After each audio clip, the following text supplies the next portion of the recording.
시편 118편 14절부터 24절까지 읽겠습니다.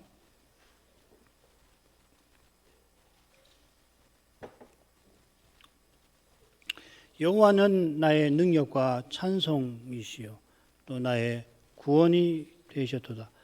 의인의 장막에 깊은 소리, 구원의 소리가 있으며 여호와의 오른손이 권능을 베푸시며 여호와의 오른손이 높이 들렸으며 여호와의 오른손이 권능을 베푸시는도다. 내가 죽지 않고 살아서 여호와의 행사를 선포하리로다. 여호와께서 나를 심히 경책하셨어도 죽음에는 붙이지 아니하셨도다. 내게 의의 문을 열지어다. 내가 들어가서 여호와께 감사하리로다. 이는 여호와의 문이라. 의인이 그리로 들어가리로다. 주께서 내게 응답하시고 나의 구원이 되셨으니 내가 주께 감사하리이다. 건축자의 버린 돌이 짐 모퉁이의 머릿돌이 되었나니 이는 여호와의 행하신 것이요 우리 눈에 기이한 바로다. 이날은 여호와의 정하신 것이라. 이날에 우리가 즐거워하고 기뻐하리로다. 118편의 이 시인은 고통 중에 부르짖었는데 여호와께서 그 기도를 응답하셨습니다. 시인의 고통은 열방이 에워싸인 현실과 붙어 있습니다. 그 현실은 죽음의 현실이었습니다.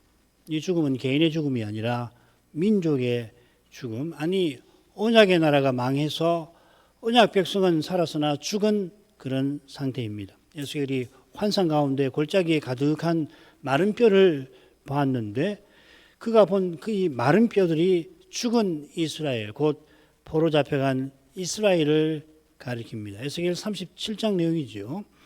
시인이 경험한 현실이 바벨론 포로인지 단정하기는 힘듭니다만 이 시인이 그 겪은 사건에서 하나님의 구원하심에서 바라보았던 장래의 구원은 그저 포로에서 돌아오는 것에 그치지 않습니다. 지난 시간 이어서 계속 살피죠. 10절부터 12절 다시 읽겠습니다. 열방이 나를 에워 쌌으니 내가 여호와의 이름으로 저희를 끊으리로다.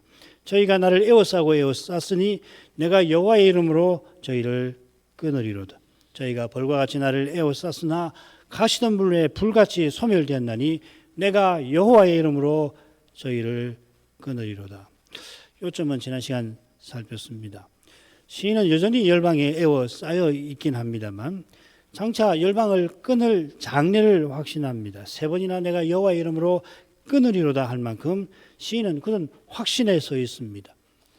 한글 개혁에는 빠져 있지만은 시인은 내가 참으로 끊으리로다, 참으로 끊으리로다 3번 그렇게 외칩니다. 모든 나라가 시인을 에워쌌는데 시인이 그들을 끊을 것이라 합니다. 이는 무엇보다 여호와께서 장차 이루실 일을 가리키는 것이기도 합니다. 이 일에 관하여 시편 2편이 노래합니다. 열방이 여호와와 메시아를 대적하는데 여호와께서 이 열방을 모든 온 세상을 메시아의 유업이 되게 하실 것입니다. 메시아께서 철장으로 질그릇 부수듯 열방을 치실 건데 다윗은 시의 말미에서 군왕들 들어 방백들 들어 여호와를 경외하며 섬기라고 권합니다. 이것은 시편 117편의 예언대로 모든 나라가 여호와를 찬송할 것을 암시하는 겁니다. 이런 신비가 끊으리로다 하는 낱말을 통해서도 드러나는 것 같습니다. 지난번 말씀드린 대로 이 동사가 히브리어로 무울인데 이 대부분은 할례 베푼다 하는 뜻으로 쓰입니다. 열 몇 번 나오는지 20번이 안 된 것 같은데 이 두 번을 빼고는 전부 할례 베푼다는 말입니다. 할례는 육을 베는 것이고 이 육은 철저히 부패한 인생을 상징합니다. 시인을 에워싸는 열방은 여호와를 떠나고 대적하는 타락한 인생을 생생하게 시편 2편 처음에 보여주죠. 육을 베는 할례가 언약 백성 삼으시는 표이듯이 메시아께서 마치 할례 베푸시듯 대적하는 열방에서 하나님을 믿는 자들을 불러내시는 것입니다. 물론 장차 세상 나라가 그리스도의 나라가 되게 하실 그때에 또한 분노하는 나라들에게 주의 진노가 물론 임할 것입니다. 시인이 선자로서 이상 중에 이런 위대한 종말의 일들을 겹쳐서 보고서 이처럼 열방을 끊을 것이다. 아주 특이한 낱말을 쓴 줄로 믿습니다. 시인이 여호와의 이름으로 끊으리로다 한 데서 여호와께서 이 모든 날 마지막에 여호와의 종으로 세상에 오시는 일이 여호와의 이름이라는 데서 떠오릅니다. 이 종의 이름이 예수이고 임마누엘입니다. 여호와는 역사에서 친히 언약을 이루시는 분인데 언약 이루려고 세상에 오실 때에 친히 예수라는 이름을 취하셨습니다. 이 이름은 자기 백성을 저희 죄에서 구원할 분이라는 뜻인데 십자가에서 이 이름의 영광이 찬란히 드러났습니다. 그처럼 십자가 지신 예수께서 부활하셔서 사도들을 모든 족속, 모든 나라에 보내시며 그리스도의 세계를 세우도록 하실 때에 내가 너희와 세상 끝날까지 항상 함께 있을 것이다 하고서 임마누엘의 영광을 또한 나타내셨습니다. 12절에서 시인은 에워싼 열방을 벌떼에 빗댑니다. 이사야 선자는 아시리아가 이스라엘을 멸할 일을 예언하면서 아시리아 땅의 벌을 이라는 표현을 씁니다. 그날에는 여호와께서 애굽 하수에서 먼 지경의 파리와 아수르 땅의 벌을 부르시리니 이집트의 파리나 아시리아의 벌은 사람을 공격해서 해치는 그 나라들의 군대를 상징할 것입니다. 말벌이 떼지어 공격하면 주랭랑 치는 것이 상책입니다. 그런데 벌떼같이 열방이 이미 시인을 에워쌌으니 시인은 피할 새가 없었습니다. 꼼짝없이 벌이 쏘는 죽음의 고통을 맛본 것입니다. 그런데 벌과 같은 열방이 가시덤불에 불같이 소멸하였다 할 것 아닌 게 하였다 합니다. 가시덤불에 불이 붙으면은 처음에는 화학하니 불길이 일어나지만 금세 불길이 죽어버립니다. 벌떼처럼 맹렬히 거칠 것 없이 공격하던 열방이 금세 사그라지는 불길처럼 소멸한 겁니다. 갑자기 장면이 확 바뀌는 것 같습니다. 벌떼같이 열방이 시인을 둘러쌌는데 갑자기 소멸하였습니다. 소멸한 열방을 시인이 장차 끊으리라 합니다. 시인이 가시덤불의 불이라는 이미지를 통해서 열방에 관해서 뭘 말하려고 했는가 조금 생각을 해봤습니다. 어쩌면 바빌로니아가 하룻밤새에 갑자기 페르시아에 망하고 이어 페르시아의 왕 고레스가 이스라엘 포로를 돌려보낸 사건을 가리키는 건 아닌가 생각해 봤습니다. 바빌로니아가 유다만 아니라 고대 근동 나라들 파죽 지세로 무너뜨린 것이 하나님이 허락하신 일이듯이 예루살렘을 무너뜨린 느부갓네살이 말을 끝내기도 못하고 짐승이 되었듯이 거대한 나무 같은 그 나라가 벨사살 때에 배임당한 것은 시인의 눈에 가시덤불에 불처럼 사그라졌던 것 아닌가 생각해 봅니다. 여기에 시인이 열방을 끊으리라 확신할 수 있었던 여호와의 이름이 있는 것입니다. 13절로 갑니다. 네가 나를 밀쳐 넘어뜨리려 하였으나 여호와께서 나를 도우셨도다. 시인이 열방을 너라고 이번에는 부르면서 여호와의 도우심을 고백합니다. 열방이 나를 에워쌌는데 앞서는 그들이라고 했지요. 여기서 너라고 나를 에워쌌는데 시인이 말하는 나는 그가 대표하는 이스라엘을 가리키듯이 시인이 열방을 가리켜 너라고 한 것은 역사를 열방과 이스라엘의 대결로 제시하는 겁니다. 열방은 여호와와 메시아를 대적하는 세상을 가리키고 시인은 오실 메시아의 그림자로서 언약의 나라를 대표합니다. 밀쳐 넘어뜨린 것은 멸망시키는 것을 가리킵니다. 아울러 밀친다 하는 낱말은 포로 잡혀간 이스라엘을 가리켜 사용됩니다. 이사야서에 보면은 이스라엘 쫓긴 자가 같은 말입니다. 밀쳐진 자 이 말입니다. 마찬가지로 넘어뜨린다는 낱말도 열방의 자폐가 죽는 것을 가리킵니다. 이런 내용에 비추어 여호와께서 나를 도우셨다 하는 것은 포로 귀환을 가리키는 것도 같습니다. 7절에 돕는다는 낱말이 여호와께 쓰였지요. 여호와께서 포로에서 돌아오게 하실 뿐 아니라 여전히 식민지 백성의 처지에서도 돕고 계시는 것입니다. 이 절은 5절과 짝을 이룹니다. 여호와께서 시인을 고통에서 건져 내셔서 광활한 곳에 세우셨다 하였습니다. 사람이 볼 때는 이 시인이 서 있는 이스라엘의 그 현실이 감옥과 같습니다만은 시인은 믿음의 눈으로 주의 사명 이루는 역사의 무대가 자기 앞에 펼쳐져 있는 것을 믿음으로 보는 것입니다. 사도가 사방으로 우겨쌈을 당하여도 쌓이지 아니하며 답답한 일을 당하여도 낙심하지 아니한다 하면서 예수의 죽음을 기꺼이 자기가 짊어지고서 예수의 생명이 자기 몸에서 드러나게 하려 하였습니다. 사도의 현실은 죽음의 현실입니다마는 그 현실에서 영원한 생명을 그는 역사 위에 드러내었습니다. 주께서 영원한 제국 세우시는 일에 그가 쓰임 받습니다. 원수들이 사도를 사방으로 우겨 쌉니다만 부활하신 그리스도는 거기서 벗어나게 하실 뿐 아니라 거룩한 승리를 거두게 하십니다. 그 비밀이 그리스도와 함께 받는 고난입니다. 이런 고난이 선자의 길에, 믿음의 길에 그림자처럼 뒤따르는 것입니다. 세 번째 단락으로 가죠. 여호와는 나의 능력과 찬송이시요 또 나의 구원이 되셨도다. 의인의 장막에 깊은 소리, 구원의 소리가 있으며 여호와의 오른손이 권능을 베푸시며 여호와의 오른손이 높이 들렸으며 여호와의 오른손이 권능을 베푸시는도다.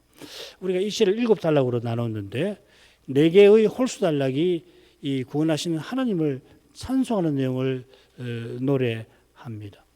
홀수 단락의 감사인 짝수가 3단락인데 죽음의 현실에서 간구하는 시인과 하나님이 거기서 건지시는 사실을 주로 고백합니다. 어떻게 이렇게 구분을 했는데 그렇게 되어 있네요. 이런 것들이 뭐 꼭 이렇게 나눠야 된다는 걸 말씀드리는 게 아니라 이렇게 나눠놓으면은 시의 내용을 이해하는데 또 외우는데 도움이 될 것 같습니다. 이 단락 후반에 여호와의 오른손이 3번 나오지요. 15절 하반절부터 해가지고 16절까지 그처럼 전반부도 같은 내용이 3번 나옵니다. 여호와는 나의 능력과 찬송이시요 현재 그분은 나의 구원이 되셨고 의인들의 장막에 기쁨과 구원의 찬송이 있으며 현재입니다. 전에 시인이 여호와께서 시인에게 구원이 되어주신 덕분에 지금 시인은 여호와께서 자기 능력과 찬송이심을 노래하고 시인과 함께 의인들이 기뻐서 구원을 찬송합니다. 이게 이제 6째 단락에 5째 단락에 나오죠. 짝을 이루는 거기 나올 겁니다. 의인들이 나오고 찬송 거기는 성전 들어가서 찬송하는 내용이 19절부터 24절에 거기 나오죠. 비슷하게 후반부에 여호와의 오른손이 3번 나오는데 전반부와 달리 셋 모두 현재 시제입니다. 아울러 첫째와 셋째는 정확하게 같은 표현입니다. 번역이 조금 다르지. 여호와의 오른손이 권능을 베푸신다 입니다. 여호와의 오른손이 권능을 베푸신다는 것은 여호와께서 크신 능력으로 구원을 베푸신다는 뜻입니다. 전반부에서는 여호와께서 전에 구원이 되어 주신 덕분에 시인과 의인들이 지금 찬송을 드립니다. 이처럼 시인과 의인들이 드리는 찬송 위에 여호와께서 보좌를 펼쳐 주시는 것을 후반부에서 시인이 노래하는 겁니다. 시인과 의인들이 여전히 식민지 백성으로 살아갑니다만 그들이 드리는 찬송은 만왕의 왕께서 자기 보좌를 베푸시는 발등상과 같은 것입니다. 참된 예배에서 여호와의 거룩한 통치가 나타납니다. 거기서 마지막 원수 곧 사망의 권세가 무너집니다. 거기서 죄가 드러나고 회개하여 죄의 사함 받는 일이 일어나서 그러합니다. 그런 일이 일어나는 곳에서 만국을 홀리는 마귀의 미혹이 무력해집니다. 세상 행복을 추구하게 만드는 흑마법이 풀어져 버리고 영원한 생명의 신비가 참된 예배에서 나타납니다. 가운데에 여호와의 오른손이 높이 들렸다고 노래합니다. 이 들렸다 하는 번역은 오른손이 높이 들려 있다는 뜻으로 보입니다. 그런데 사용된 낱말은 들린 상태보다는 높이 드는 행위를 가리킵니다. 다른 데서는 죄다 높이 든다고 되어 있습니다. 여호와의 오른손이 높이 드는 그 대상이 목적어가 나오지 않았은지 아예 오른손이 높이 들렸다 새긴 것 같습니다. 71영은 나를 높이 드셨다 새깁니다. 어쩌면 시인은 여호와께서 구원하셔서 자기를 영화롭게 하신 것을 표현하려 했을지도 모르겠습니다. 네 번째 한가운데 달라고 그러죠. 내가 죽지 않고 살아서 여호와의 행사를 선포하리로다. 여호와께서 나를 심히 경책하셨어도 죽음에는 붙이지 아니하셨도다. 이 시의 한가운데 나오고 시의 핵심 주제를 다루고 있습니다. 아울러 이 핵심 주제가 구약 역사를, 이스라엘 역사를 요약하는 교훈일 겁니다. 죽음이라는 말이 17절 전반절, 18절 후반절에 나옵니다. 18절은 이미 둘째 부분에서 살핀 주제를 담고 있습니다. 시인이 열방에 애워싸여서 죽음의 고통을 맛본 것을 가리킵니다. 열방에 애워싸인 것은 여호와께서 심히 경책하신 것입니다. 예레미야 30장 11절입니다. 나 여호와가 말하노라. 내가 너와 함께하여 너를 구원할 것이라. 내가 너를 흩었던 그 열방은 진멸한다 할지라도 너는 진멸하지 아니하리라. 그러나 내가 공도로 너를 징책할 것이요 결코 무지한 자로 여기지 아니하리라. 열방이 이스라엘을 멸망을 시켜서 흩어지게 만들었습니다만 이스라엘을 여호와께서 진멸치 아니하시고 도리어 흩은 열방을 진멸하십니다. 이스라엘을 진멸하시진 않지만 징책하십니다.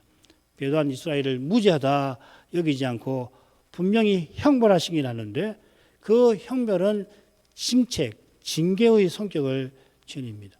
시인은 그 징책이 얼마나 두려운지 주의 진노로 나를 징계하지 마옵소서 하였습니다. 하나님께서 죄를 사하십니다만 앞서 철저히 벌하십니다. 그런 까닭에 하나님께서 사람 되셔서 모든 형벌을 친히 받아주심으로 죄인을 의롭다 하시는 겁니다. 그처럼 하나님께서 거룩한 사랑으로 우리를 징계하시는 것은 우리가 죄를 멀리하게 하심입니다. 심지어 범죄치 아니하였는데도 우리를 고난받게도 하십니다. 히브리서 12장에 나오는 징계는 이런 겁니다. 시인들도 그렇죠. 이것이 지금 하나님께서 그리스도를 통하여 죄의 권세를 제압하시는 그런 방식인 것입니다. 이 징계를 통해서 시인은 교훈을 받습니다. 시인은 자기가 죽지 않고 살 것을 확신합니다. 죽지 않고 살 것이라는 것은 그저 천년만년 살 거라는 뜻이 아니겠죠. 여호와께서 그를 심히 경책하신 것이 그를 열방에 에워싸게 하신 것이듯이 자기가 죽지 않고 산다는 것은 여호와께서 언약을 이루어 주실 것을 가리키는 겁니다. 여호와께서 이스라엘을 아주 멸하지 아니하십니다. 레위기 26장 44절 그런즉 그들이 대적의 땅에 거할 때 내가 실어버리지 아니하며 미워하지 아니하며 아주 멸하지 아니하며 나의 그들과 세운 언약을 폐하지 아니하리니. 이처럼 아모스를 통하여 여호와께서 범죄한 나라들을 지면에서는 멸해버리시지만은 야곱의 집은 온전히 멸하지는 아니하리라 예언하십니다. 시인도 같은 교훈을 고백하는 겁니다. 시인이 죽지 않고 살 것이라는 그 확신의 근거가 여호와께서 언약을 이루시는 데 있듯이 이스라엘이 아주 멸하지 아니하시는 이유는 시인들어 여호와의 행사를 선포하게 하시는 데 있습니다. 유명한 시편 22편을 크게 둘러 나누면 처음 부분에서는 시인이 황소와 사자와 개들의 공격에 다 죽게 된 내용이 나오고 그게 1절부터 21절까지 있죠. 21절 상반절까지. 그 다음 22절부터 31절까지는 시인이 놀랍게도 죽음의 현실에서 기적적으로 살아나서 그 다음 22절 내가 주의 이름을 형제들에게 선포하리라 하고서 후반부가 시작됩니다. 후반부를 시작하는 이 말씀을 들어서 부활하신 그리스도께서 아버지께 서원하셨다고 히브리서 선자는 우리에게 교훈합니다. 히브리서 2장 12절 이르시되 내가 주의 이름을 형제들에게 선포하며 내가 주를 교회 중에서 찬송하리이다 하셨으며 그 부활하실 때 서원하신 말씀으로 히브리서는 기록해놨잖아요. 118편의 시인은 시의 한가운데에서 이 위대한 장례를 가리키고 있는 것입니다. 그리스도께서 아버지 이름을 선포하시고 찬송하시는 거기에 영원히 죽지 않고 사는 참된 생명이 이미 나타나는 것입니다. 다섯째 단락인데요. 넷으로 보면 좋겠습니다. 시인이 성전에 들어가 감사하려 합니다. 19절 20절. 시인이 들어가서 감사하는 내용이 21절입니다. 감사는 시인의 눈에 귀한 일이 보입니다. 22, 23절. 거기 이제 우리라고 하는 말이 나오죠. 그것을 본 시인은 즐거워하고 기뻐하는 내용입니다. 먼저 19, 20절입니다. 내게 의의 문을 열지어다. 내가 들어가서 여호와께 감사하리로다. 이는 여호와의 문이라. 의인들이 그리로 들어가리로다. 여기 의인들이 나와요. 그게 세 번째 단락하고 같은 주제지요. 시인이 성전에 들어가 여호와께 찬송할 뜻을 밝힙니다. 성전에 들어가는 문을 의의 문, 또 여호와의 문이라 표현합니다. 짝을 이루는 셋째 단락에서 시인이 찬송하고 의인들이 즐거워하는데 여기서도 시인이 성전에 들어가서 감사하고 의인들도 함께 들어가서 귀한 일을 봅니다. 시인이 성전 문을 의의 문이라고 부르는 것은 거기 의인들이 들어가는 것과 붙어 있습니다. 의의 문은 여호와께서 신이 언약을 이루셔서 하나님께 나아갈 길을 열어놓으신 것을 가리켜서 의라고 합니다. 여호와께서 열방에 흩어진 데서 돌아와 성전을 짓게 하셨습니다. 이게 여호와의 오른손이 드러낸 권능인데 그 권능이 지금 의인들이 거기 들어가게 하는 데에서 드러나고 있습니다. 여호와께서 신이 언약을 이루어 의인들을 지어내십니다. 세례 요한이 회개의 세례를 베풀 때에 바리새인, 사두개인, 독사의 자식들아 하고서 여호와 하나님께서는 이 돌들로도 아브라함의 자손을 일으키신다 했죠.